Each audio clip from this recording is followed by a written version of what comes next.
If your knees crack on every single squat, you probably panic, but listen, noise isn't always a sign of damage. A lot of people let their knees cave in, they drop straight down, and they load the joint at a really weird angle. That pressure, combined with tight tissues, is what makes every rep snap, crackle, and pop. So try this instead.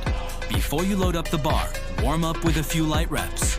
As you squat, focus on driving your knees out over your toes and keeping your entire foot flat on the floor. Now, if there's no sharp pain and the cracking actually gets quieter as you move through your set, it's usually just tissues sliding around, not your knee exploding. It's just your body getting warmed up and ready to work.